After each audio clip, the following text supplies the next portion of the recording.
firman Tuhan di dalam 2 Raja-Raja pasal yang ke-6.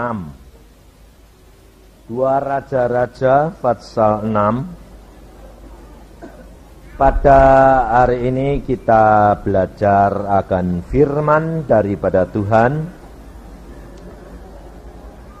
supaya kita ini waspada, supaya kita ini tetap di dalam jalur yang Tuhan kehendaki, yang saudara dan saya sudah diberikan oleh Tuhan. Nah, jalur-jalur ini, saudara, tidak semua orang sama jalurnya. Sebab bagi orang yang kecil, bagi orang yang besar, bagi orang kaya, bagi orang miskin, bagi orang pandai, bagi orang bodoh, itu jalurnya lain. Maka dari itu, saudara, kita harus tahu jalur-jalur jalan yang Tuhan sudah berikan kepada kita. Kita tidak usah iri. Kalau memang yang saudara dan saya orang kecil, gak usah kepengen jalure orang gede. Tapi sebaliknya jalur saudara gak bakal kalah loh. Contohnya ya, ibu yang butuh beras sama orang kaya butuhnya gedong, apa bedanya? Hah? Lalu ibu yang butuhnya beras minta gedong, ya mati kaliren, ya dah. Yang penting jalurnya sendiri-sendiri, dan Allah kita itu luar biasa. Nah, hari ini Tuhan memberikan peringatan dan supaya jangan sampai kita lalai. Kita punya jalur sendiri-sendiri. Pada waktu saya duduk di sana, saya dari rumah berdoa jam-jaman, saya bilang, Tuhan, engkau itu mau ngomong apa? Tuhan bilang, diem saja, diem. Ya sudahlah, wong aku ini cuma saluran. Kalau engkau diem, ya aku diem. Kalau memang enggak ngomong, ya wis toh ya dah.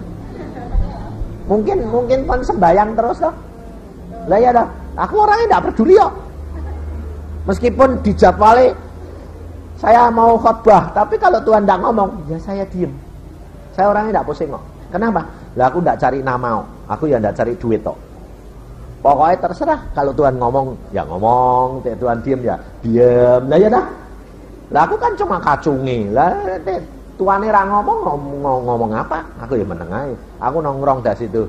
Pokoknya Tuhan tidak ngomong, aku ya tidak ngomong. Aku bilang relax saja. Nanti kalau dipanggil Pak Isa, Tuhan tidak ngomong.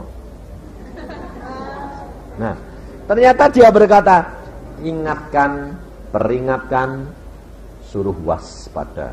Nah, sebab saudara, kalau saya ngomong gini nih, jangan kamu kira main-main loh. Kalau Tuhan tidak ngomong, saya tidak ngomong.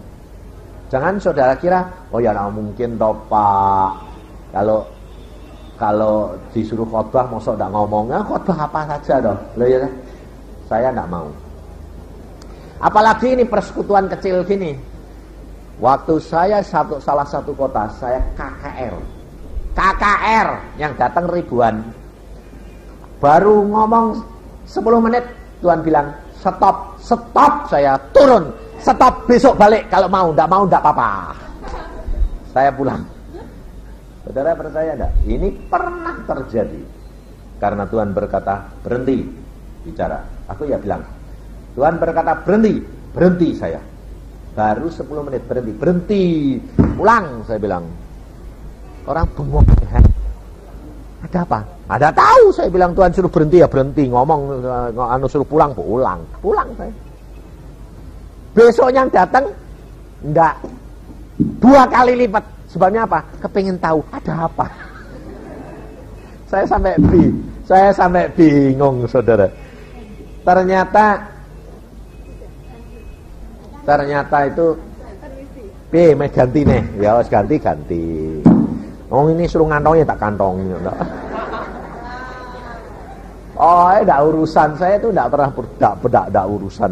Nah, sebabnya apa saudara? Sebab kita itu enggak tahu apa yang terjadi, betul enggak? Di dalam dunia yang kelihatan kita bisa lihat, tapi dalam dunia roh kita tidak tahu. Jadi kalau kita nurut Tuhan, enak. Tuhan bilang berhenti. Lalu saya bilang, setelah sampai di rumah saya bilang, ada apa sih Tuhan? Kamu tahu ada pasukan setan yang mau menghancurkan. Nah, aku tahu kemampuan mereka tidak cukup, daripada nanti ada bahaya buat mereka. Lebih baik pulang, besok datang lagi. Besoknya kekuatan Tuhan luar biasa dan dukun-dukun bertobat. Aneh loh. Karena kemarinnya itu ada dukun-dukun pada datang. Dia bilang gini, malah dukunnya itu minta tandanya aneh.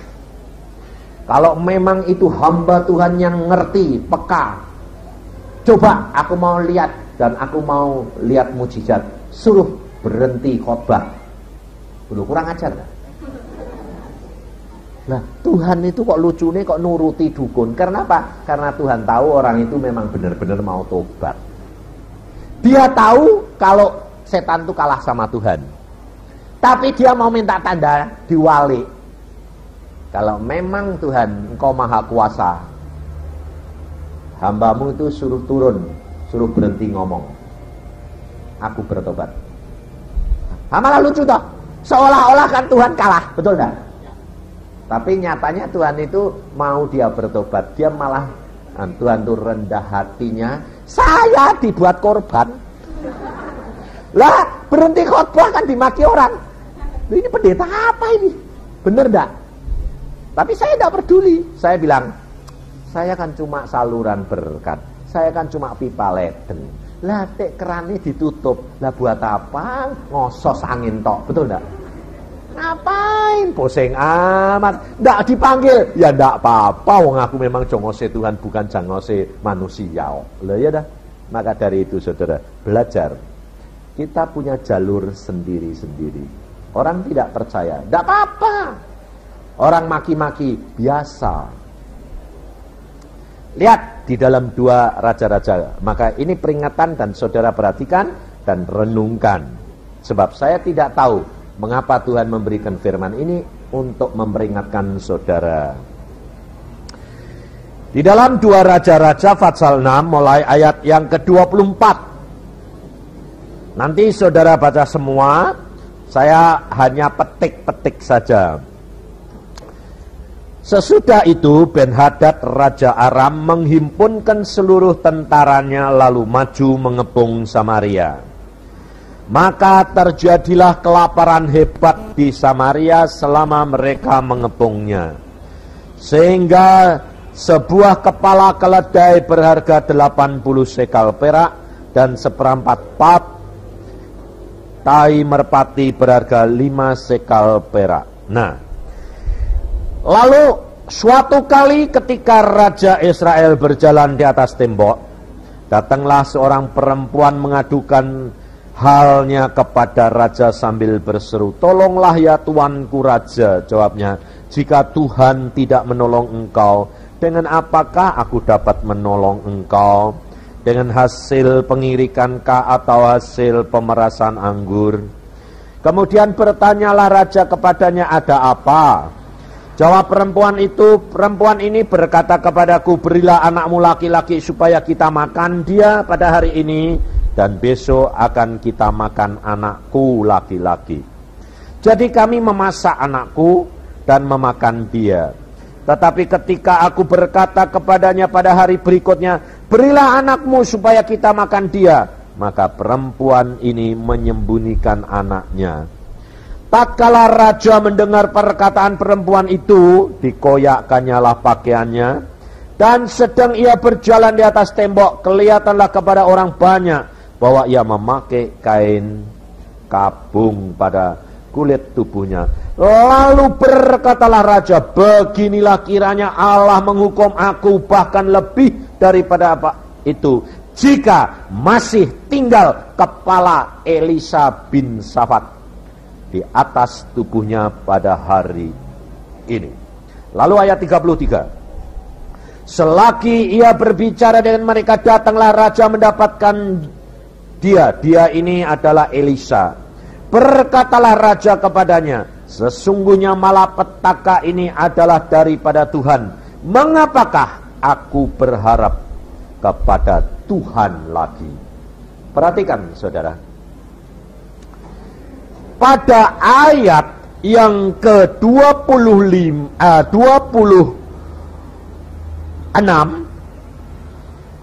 di situ 27 di situ, jika Tuhan, ini kata raja Israel, jika Tuhan tidak menolong engkau, dengan apakah aku dapat menolong engkau? Kata-kata raja ini kelihatannya seolah-olah rohani, betul tidak? Hah? Mengapa pada ayat ini raja itu berkata-kata seperti itu? Karena raja Israel ini baru mendapatkan pertolongan pada waktu dia diserang oleh Raja Aram. Kalau saudara baca ayat 6 yang di atasnya, Fatsal 6 di atasnya. Maka dari itu saudara, pada waktu Raja Israel ini mendapatkan pertolongan dari Tuhan, dia di dalam kesulitan yang kedua, dia masih berharap pada Tuhan. Maka kata-katanya masih rohani. Ini perhatikan. Karena kerap kali kita juga begitu. Kalau kita dalam keadaan kesulitan, kita berdoa, langsung ditolong Tuhan. Kira-kira nanti ada kesulitan lagi, kita masih berharap pada Tuhan enggak? Tapi kalau pertolongannya enggak datang-datang, berubah enggak? Hah? Mulai mikir, kok enggak datang-datang ya Tuhan, kok enggak nolong lagi ya. Lalu harapannya mulai menipis, terus ngomel, terus mulai jengkel, terus temannya berkata, yuk pergi persekutuan. Ngapain persekutuan? Nyatanya ya tidak ada apa-apa kok. Loh. Lalu akhirnya saudara, karena dia sama Tuhan, Tuhannya tidak kelihatan, yang dicari siapa? Yang dimaki-maki siapa?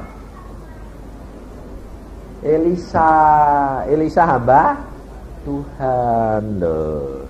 Jadi saudara perhatikan, kalau saudara itu jadi orang Kristen, siap-siap kalau Tuhanmu nanti tidak nolong orang yang butuh itu, kamu yang bakal siap-siap jadi sasaran.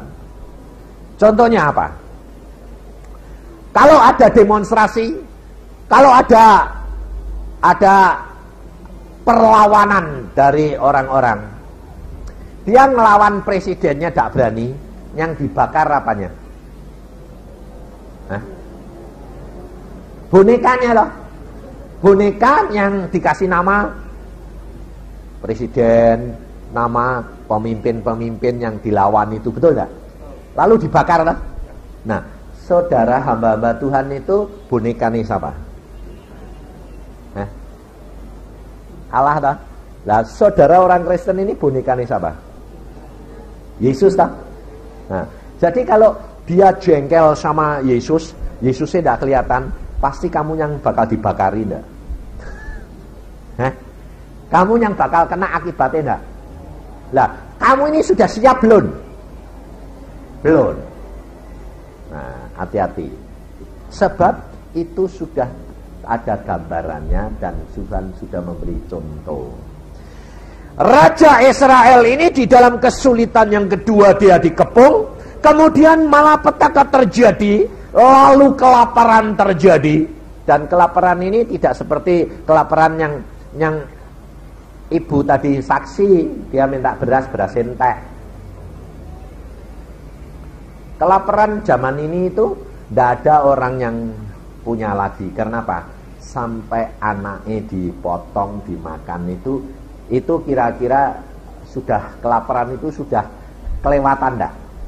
Kalau seorang ibu sampai sampai hati makan anaknya dewek, itu sudah sangat-sangat mendesak dan luar biasa.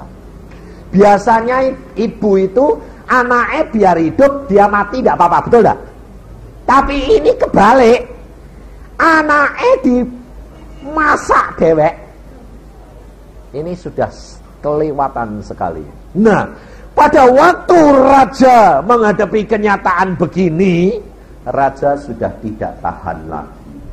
Nah, cara berpikirnya raja sudah berubah. Jalur yang Allah sudah berikan dan berikan tanda bahwa dia pernah ditolong oleh Allah, dia sudah tinggalkan. Lalu dia mulai berharap kepada pertolongan manusia. Hal ini bisa terjadi, gampang terjadi. Contohnya saudara, saudara dulunya tidak punya kerjaan. Kemudian saudara bertobat lalu berdoa, dikasih kerjaan sama Tuhan. Nah, lalu punya gaji, lalu mulai cukup. Nah, lalu kalau sudah mulai cukup, kepengen ningkat enggak? Orang lain bisa naik brompit, kamu kepengen naik brompit. Nah, lalu dihitung-hitung, gajiku berapa, sisane berapa. Nah, lalu mulai kredit, utang. Karena pikirnya, wah, hasilku setiap bulan kan segini, dipotong segini, cukup. Nah, ndak sembayang, ndak jalur Tuhan lagi, jalur pikiran. Karena hasil setiap bulannya segini, dipotong segini, dah kredit. Baru kredit, dia jatuh sakit. Ndak kerja, dipecat.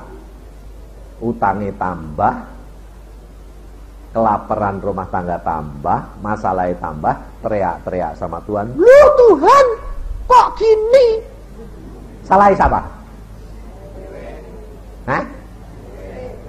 Loh, salahnya dewek dah? Apakah kamu kredit tidak boleh? Boleh. Siapa yang tidak boleh? Yang tidak boleh sebabnya apa? Tidak tanya Tuhan. Dulu nih tidak punya kerjaan, sembahyang. Sudah punya, pakai jalan dewek. Itu yang salah. Kamu kan tidak tahu kalau kantor yang kamu kerja itu bakal bangkrut. Nah, kamu sedang kredit, dia bangkrut. Di PHK tidak kamu? Nah, di PHK bayarnya pakai apa? Wong bar kredit brompite harganya jadi separuh. Nah, ketiban utang. Lalu bilang apa? Tuhan. Loh kok sekarang ketiban utang kok Tuhan? Sebelum utang enggak tanya Tuhan. Ketiban utang baru Tuhan tolong. Tuhan ini bilang apa? Loh kamu jalannya berubah kok. Wong aku kasih jalur ini, kamu jalur ke sana kok. Karena apa? Merasa kamu sudah mampu. Perhatikan, hati-hati. Sebab kita kerap kali tidak sadar. Saya baru ini ngalami.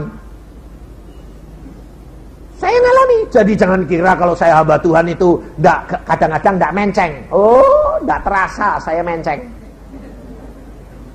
Jadi makanya itu kalau saya khotbah, saya kasih contoh jelek baik, saya alami, saya berikan. Kenapa? Biar saudara belajar. Ndak yang baik-baik tok.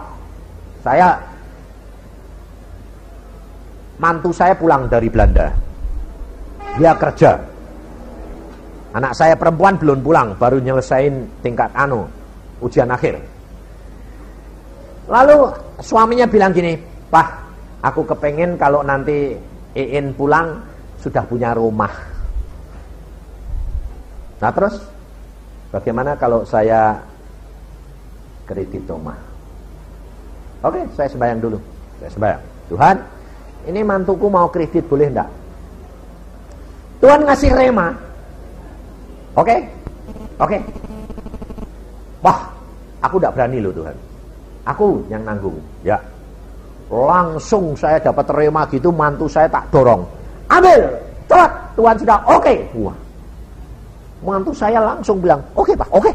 Ngasih first quote 2,5 juta. Pesan, wah.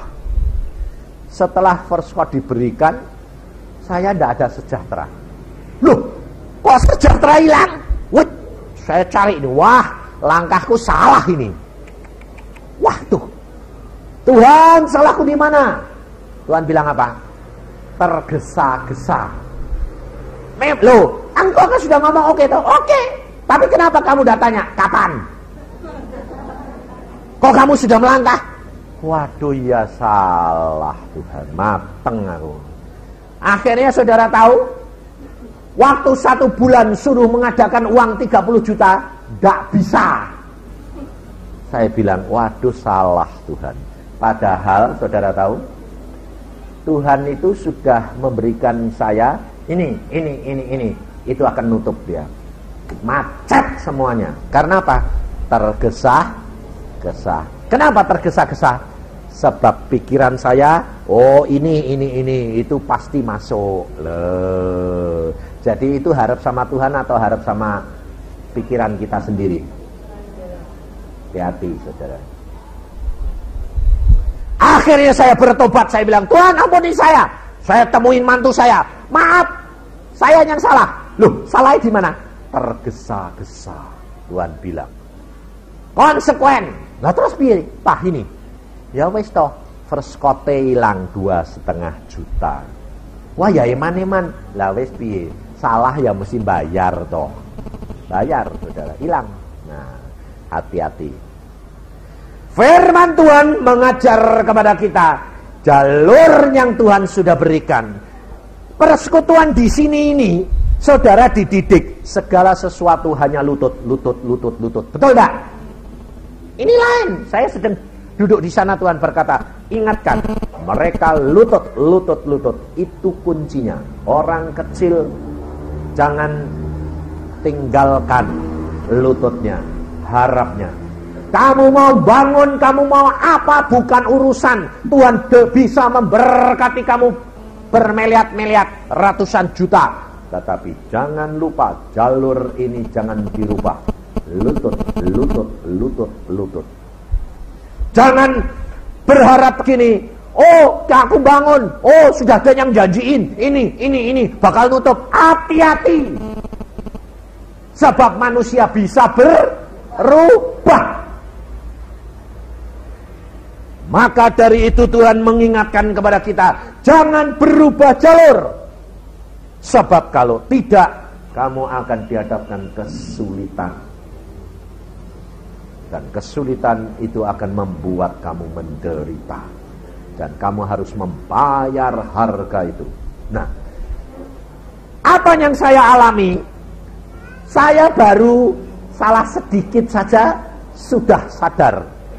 Lah itu kalau saya paksakan, akhirnya mobil saya jual, saya buat bayar. Saya kan dari bulan ke bulan harus bayar harga dengan penuh pikiran. Lah nanti kan pelayanan saya itu tidak murni, karena saya bisa kepikiran duit. Betul tidak? Hati-hati. Saya berdoa berkata, Tuhan lebih baik saya rugi 2,5 juta, tapi aku tidak pikiran. Dan aku tidak mau pelayananku kotor, karena aku melayani Tuhan dengan murni, tidak mengharapkan apa-apa, melainkan menyenangkan hatinya Bapa. Hati-hati saudara. Sebab kita kerap kali didorong dan kita tidak sadar, ketarik. Kita juga tidak sadar pikiran kita berubah. Karena apa?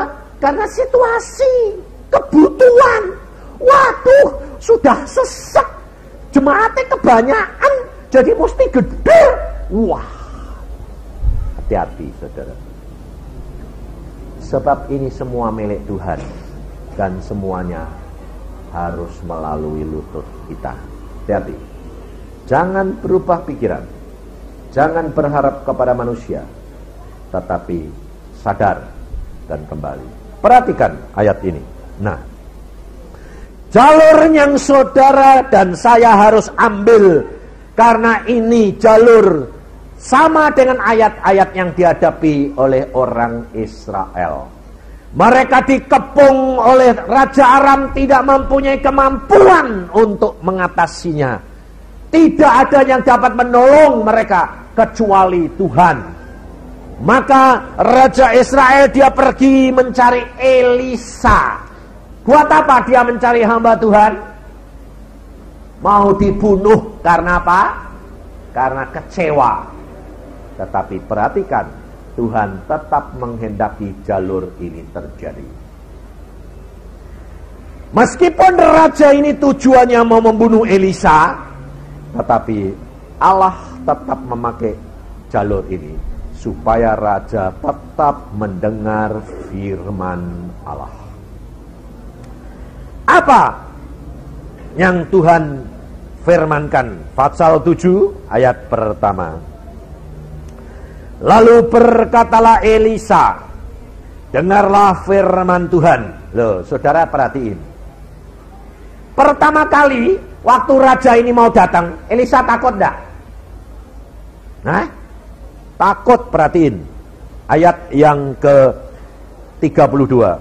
Adapun Elisa duduk-duduk di rumahnya dan para tua-tua duduk bersama-sama dia. Raja menyuruh seorang berjalan mendahuluinya. Tetapi sebelum suruhan itu sampai kepada Elisa, Elisa sudah berkata kepada para tua-tua itu, tahukah kamu bahwa si pembunuh itu menyuruh orang untuk memenggal kepalaku? Awas-awaslah. Apabila suruhan itu datang, segeralah tutup pintu dan tahanlah dia supaya orang itu jangan masuk. Bukankah sudah kedengaran bunyi langkah tuannya di belakangnya? Loh, kalau Elisa tidak takut, pintunya kok suruh nutup buat apa?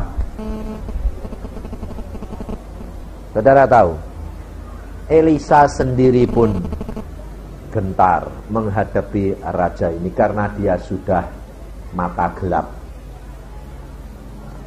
Tetapi dia sebagai hamba Tuhan, dia harus menghadapi kenyataan. Saudara pun sebagai gambaran daripada tubuh Kristus. Kalau orang-orang anti Kristus, dia jengkel, saudara yang akan jadi sasaran. Itu hal yang sudah biasa. Saudara turut takut, ya cukup takut enggak? Takut biasa, tapi harap kepada Tuhan. Selama hati dan pikiranmu menengadah kepada Tuhan, tidak usah khawatir. Tidak ada seorang pun boleh menjamah engkau kalau tidak dikehendaki Tuhan. Betul tak? Elisa mau dipotong kepalanya enggak? Tapi malah Tuhan berfirman. Loh, pada waktu Elisa berkata rajanya datang, ada firman Tuhan. Rajanya jadi ketakutan juga enggak? Takut. Loh, saudara tahu, ini hidup kekristenan. Bukan berharap kepada dirimu sendiri, tapi berharap kepada Allahmu. Maka perhatikan. Lalu Elisa berkata, besok kira-kira waktu ini sesukat tepung yang terbaik akan berharga sesekal, dan 2 sukat jelai akan berharga sesekal di pintu gerbang Samaria.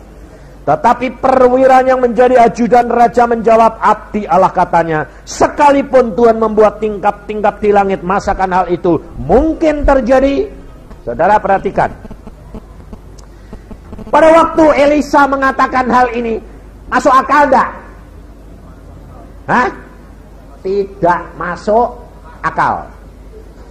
Jadi kalau saudara dan saya menghadapi masalah yang berat sekalipun, saudara harus percaya, tiap-tiap firman Allah mesti ya dan amin. Tetapi perhatikan, itu tidak masuk akal. Kepengennya saudara siapa? Kalau saudara yang disuruh melakukan, saudara berani enggak? Tapi kalau hamba Tuhan yang melakukan, lebih mantap enggak? Hah? Ayo. Kalau kamu dapat firman, Tuhan bilang, lakukan, kamu berani enggak? Kamu bilang, Pak, kamu jalah Pak, gitu enggak? Hah? Ini baru saya alami. Kemarin,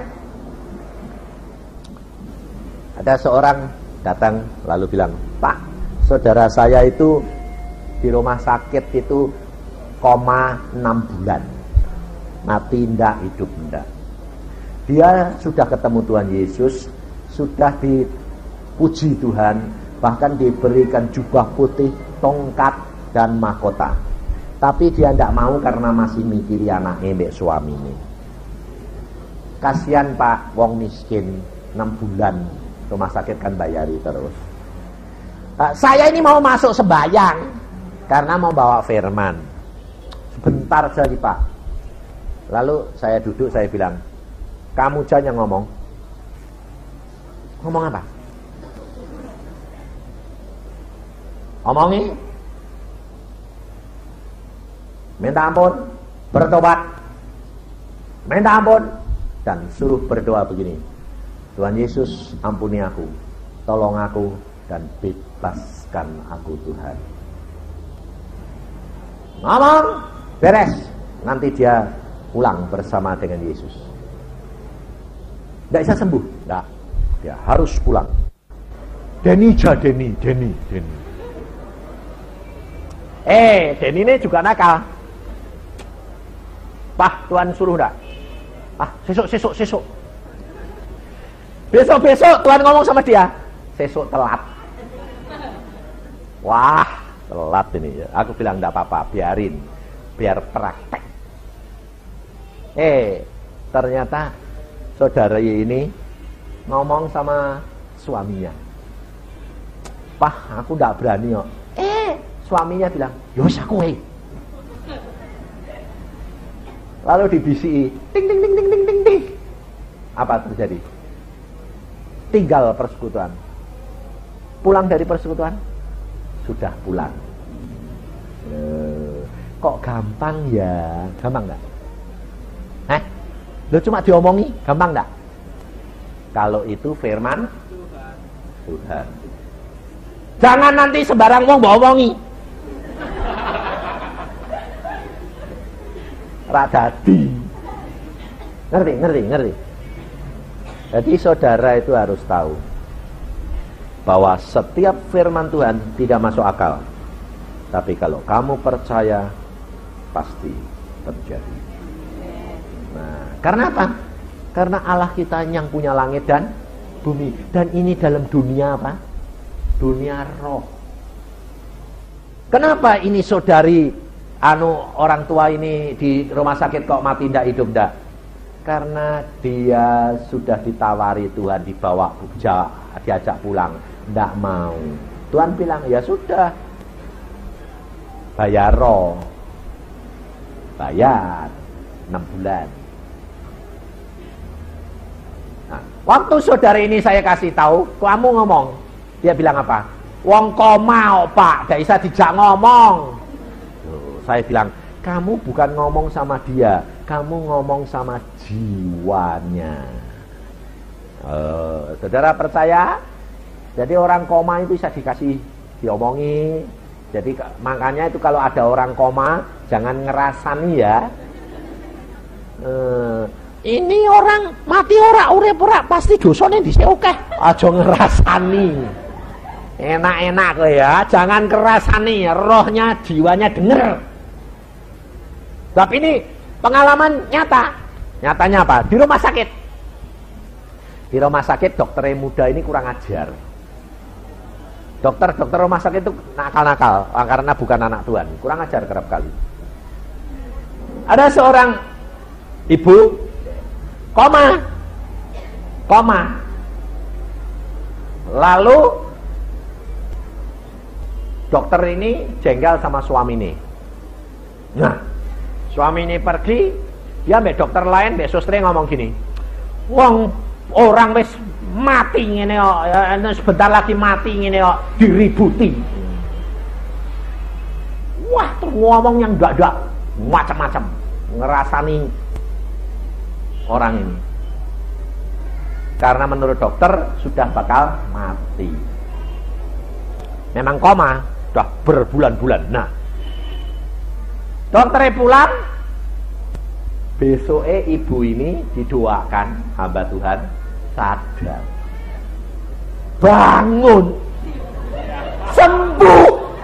Lah, ketemu dokternya, langsung si ibu ini Dokter ini waktu sembuh, waktu pasien ini sembuh, dokter ini manis.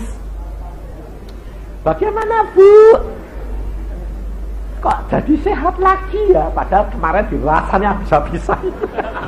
Langsung ibu ini bilang, dokter gak usah munafik. Kenapa? Kamu kemarin tuh ngerasani saya, maki-maki saya itu habis-habisan toh. Kaget loh, ibu kok denger? Saya ndak denger, tapi jiwa saya itu tahu apa yang kamu ngomongkan.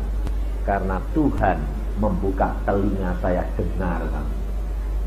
Saya sembuh bukan karena dokter dan karena obat, karena tangan Yesus yang menyembuhkan saya. Dokternya sampai melongo. Oh, kalau gitu ibu dengar semua. Nah, ini terjadi di Surabaya, di Jalan Darmo. Saya dipanggil. Ada seorang ibu koma, orang kaya, koma, dibawa ke Jepang, pulang. Dokter bilang apa? Tidak ada harapan, sudah dimorfin. Jadi tiap kali dimorfin terus, jadi kan teler toh, akan tidur terus, koma. Nah, anaknya dokter, saya datang, dokternya dari situ. Terus saya bilang, Tuhan, aku ngomong apa? Ngomongin suruh ngampuni sakit hatinya, sebab aku mau segera bawa pulang. Nah, saya datang, ibu, cepat bertobat, ampuni anak-anakmu, mantumu itu yang bikin sakit hati kamu, supaya kamu masuk surga. Ngomong no, saya ngelirik dokternya, mesem dokternya, pikirnya orang edan. Oh, mama sudah koma pirang-pirang sasi kok diomongi, orang iso ngomong tidak ngomong. Nanti kayak orang edan toh ngomong dewek toh. Dia mesem-mesem. Aku bilang biarin kowe engko sesuk sing edan toh.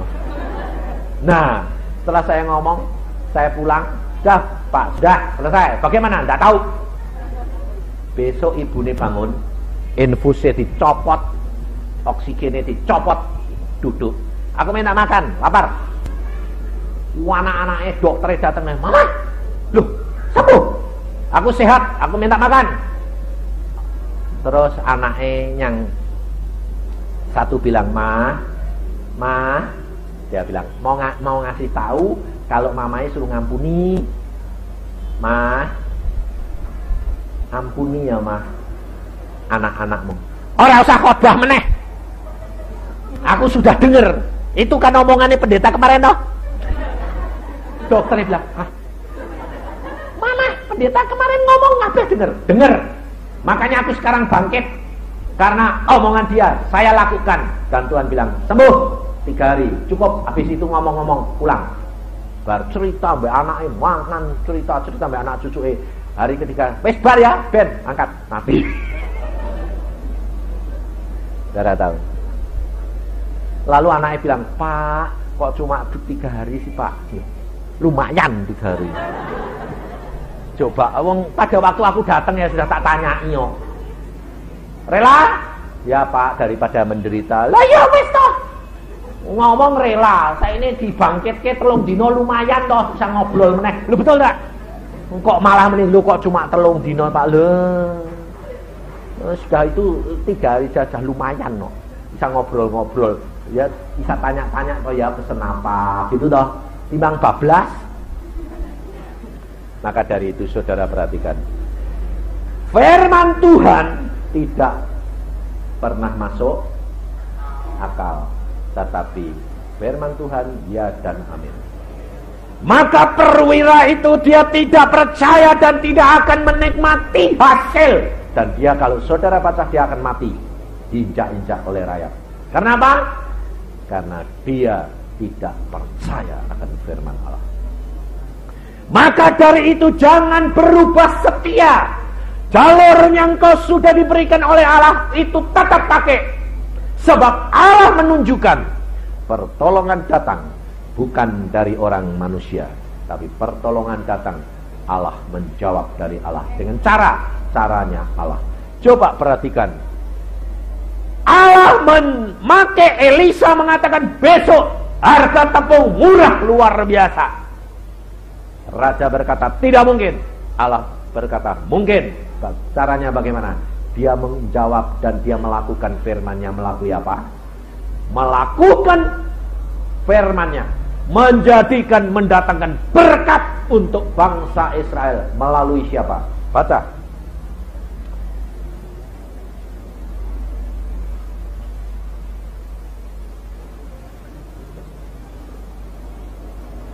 Dua raja-raja tadi. Kita baca dua raja-raja Fatsal yang ketujuh. Ayat yang ketiga. 4 orang yang sakit kusta ada di depan pintu gerbang. Berkatalah yang seorang kepada yang lain, mengapakah kita duduk-duduk di sini sampai mati? Jika kita berkata, baiklah kita masuk ke kota, padahal dalam kota ada kelaparan, kita akan mati di sana. Dan jika kita tinggal di sini, kita akan mati juga. Jadi sekarang, marilah kita menyeberang ke perkemahan tentara Aram. Jika mereka membiarkan kita hidup, kita akan hidup. Dan jika mereka mematikan kita, kita akan mati. Lalu pada waktu senja bangkitlah mereka masuk ke tempat perkemahan orang Aram. Tetapi ketika mereka sampai ke pinggir tempat perkemahan orang Aram, tampaklah tidak ada orang di sana. Sebab Tuhan telah membuat tentara Aram itu mendengar bunyi kereta, bunyi kuda, bunyi tentara yang besar. Sehingga berkatalah yang seorang kepada yang lain, sesungguhnya Raja Israel telah mengupah raja-raja orang Het, raja-raja orang Misraim melawan kita supaya mereka menyerang kita. Karena itu bangkitlah mereka melarikan diri pada waktu senja dengan meninggalkan kemah, kuda dan keledai mereka serta tempat perkemahan. Dengan begitu saja mereka melarikan diri, menyelamatkan nyawanya. Bagi Tuhan, untuk membuat orang takut terbirit-birit itu gampang enggak? Cuma dikasih dengar suara sudah kabur. Tapi orang Aram yang kaya raya, yang mengepung bangsa Israel, lari meninggalkan perbekalannya. Tetapi perbekalan itu, berkat itu tidak akan dapat dinikmati oleh orang Israel tanpa melalui orang kusta. Orang kusta adalah orang yang tidak berharga, ditolak, tidak boleh masuk kota, dibuang, disingkirkan. Saudara perhatikan, orang yang sederhana, yang miskin, yang bodoh di masyarakat dihargai tidak? Tapi Allah mau melakukan melalui orang yang disingkirkan. Saudara jangan merasa rendah. Jalur ini saudara harus perhatikan, supaya kita jangan memandang manusia yang lain rendah. Kita harus menghargai, sebab semua adalah ciptaan Allah. Justru melalui orang kusta, orang yang disingkirkan, yang dianggap najis, yang dianggap tidak berharga, Allah mendatangkan pertolongan. Maka dari itu jalur-jalur yang Allah sudah berikan, jangan engkau tinggalkan. Kalau saudara dipakai menjadi orang pendoa, doakan. Engkau akan diperhitungkan oleh Allah. Dan Allah tidak pernah mau utang. Dan Allah akan bayar harga itu. Tapi kalau saudara diberkati Tuhan menjadi orang kaya, jangan sekali-kali sombong bahwa hal itu merupakan milik kita. Itu anugerah Allah. Kita hanya bendahara yang dititipi oleh Allah. Maka dari itu kita jangan iri kepada orang lain. Allah punya rencana di dalam hidup kita masing-masing. Allah tahu semua kerjasama untuk mendatangkan kebaikan. Maka dari itu saudara, kalau engkau berjalan di dalam jalur Allah yang Allah sudah tetapkan, kau akan menjadi kemuliaan, kau akan menjadi berkat. Dan engkau sendiri diberkati enggak? Pasti. Coba lihat orang kusta ini. Jangan saudara kira, waduh aku orang kusta, aku orang miskin, aku orang kecil, aku suruh sembahyang terus Pak, tapi mendatangkan berkat, tapi aku sendiri pasti keberkatan. Coba lihat di dalam 2 Raja-Raja pasal 7 ini ayat 8. Ketika orang-orang yang sakit kusta itu sampai ke pinggir tempat perkemahan, masuklah mereka ke dalam sebuah kemah, lalu makan minum. Dan sesudah itu mereka mengangkut dari sana emas, perak, dan pakaian. Kemudian pergilah mereka menyembunyikannya. Loh, jadi yang pertama-tama dapat berkatnya siapa? Yang bisa makan minum siapa? Orang sederhana yang dianggap najis. Siapa yang dapat upah emas, perak, dan pakaian dulu? Dia ngambil sebanyak-banyaknya enggak? Tapi jangan serakah. Nanti kalau kamu ngambil kebanyakan jadi serakah, pikiranmu berubah, jalurmu berubah, kamu jadi miskin kembali. Saudara tahu? Kita harus tahu bagian kita, karena tiap orang punya jatah masing-masing.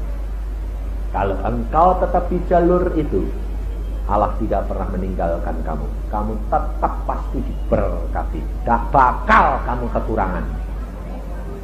Tapi jangan mendahului dan jangan terlambat. Kita harus tepat sesuai, selalu hati pikiran kita menengadah kepada Dia. Ini yang penting. Firman Tuhan, tanya waktunya Tuhan, saat Tuhan, semuanya akan berjalan dengan tepat. Dan kamu tidak akan rugi, tetapi akan memetik buah-buah yang luar biasa. Tidak ada takut, tidak ada kekhawatiran. Tetap di dalam jalur kamu masing-masing.